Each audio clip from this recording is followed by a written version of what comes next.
Hello ನಮಸ್ಕಾರ, ನೀವು ನೋಡ್ತಾ ಇದ್ದೀರಾ ಇಂಡಿಯಾ ಫಸ್ಟ್. ನಾನು ರಕ್ಷತ್ ಶೆಟ್ಟಿ. ಈಗ headlines. Prajwal Revanna pen drive ಕೇಸ್ನಲ್ಲಿ ರಾಜಕೀಯದ ಟಾಕ್ ವಾರ್ ಜೋರಾಗಿದೆ. ಡಿಕೆಶಿ ಅವರದ್ದು ಎನ್ನಲಾದಂಥ ಆಡಿಯೋ ಸಂಭಾಷಣೆ ಪ್ರಕರಣಕ್ಕೆ ಟ್ವಿಸ್ಟ್ ಸಿಕ್ಕಿದೆ. ಇದೇ ವಿಚಾರಕ್ಕೆ ಸಿದ್ದು ಎಚ್ಡಿಕೆ ಮಧ್ಯೆ ಮಾತಿನ ಜಟಾಪಟಿಯಾಗಿದೆ.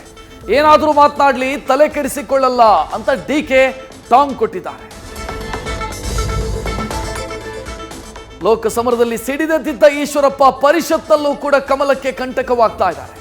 ನೈಋತ್ಯ ಪದವೀಧರ ಕ್ಷೇತ್ರದಲ್ಲಿ ಬಂಡಾಯ ಬೆದ್ದಿರೋ ರಘುಪತಿ ಭಟ್ಗೆ ಈಶ್ವರಪ್ಪ ಬೆಂಬಲ ನೀಡಿದ್ದಾರೆ. ಇತ್ತೀಚೆಗೆ ಬಂದವರಿಗೆ ಅವಕಾಶ ನೀಡಲಾಗಿದೆ, ನನ್ನ ಗೆಲುವು ಖಚಿತ ಅಂತ ಬಂಡಾಯ ನಾಯಕ ಗುಡುಗಿದ್ದಾರೆ.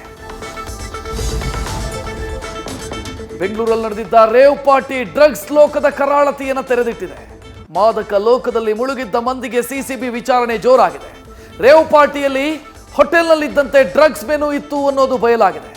ತೆಲುಗು ನಟಿ ಹೇಮಾಳ ಡ್ರಾಮಾ ಮತ್ತೆ ಬಟಾ ಬಯಲಾಗಿದೆ. ಅರಮನೆ ನಗರಿಯಲ್ಲಿ ಜೀವಕ್ಕೆ ಮುಳುವಾಗಿದೆ. ಕಲುಷಿತ ನೀರು ಸೇವಿಸಿ ಯುವಕನೊಬ್ಬ ಕೊನೆಯುಸಿರೆಳೆದಿದ್ದಾರೆ. 4ಕ್ಕೂ ಹೆಚ್ಚು ಮಂದಿ ಆಸ್ಪತ್ರೆಯಲ್ಲಿ ಸಾವು ಬದುಕಿನ ಮಧ್ಯೆ ಹೋರಾಡ್ತಾ ಇದ್ದಾರೆ.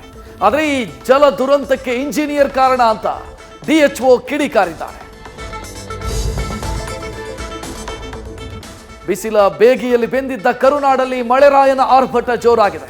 ರಾಜ್ಯದ ಬಹುತೇಕ ಜಿಲ್ಲೆಗಳಲ್ಲಿ ವರುಣ ದೇವ ಅಬ್ಬರಿಸಿ ಬೊಬ್ಬಿರಿತಾ ಇದ್ದಾನೆ. ಕೊಡಗಿನಲ್ಲಿ ಜನವಸತಿ ಪ್ರದೇಶಗಳಿಗೆ ಮಳೆಯ ನೀರು ನುಗ್ಗಿದೆ.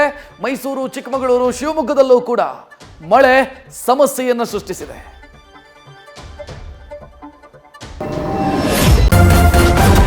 ನ್ಯೂಸ್ ಫಸ್ಟ್, ನಿರ್ಭೀತಿಯಿಂದ ನಿಮ್ಮ ಪರವಾಗಿ.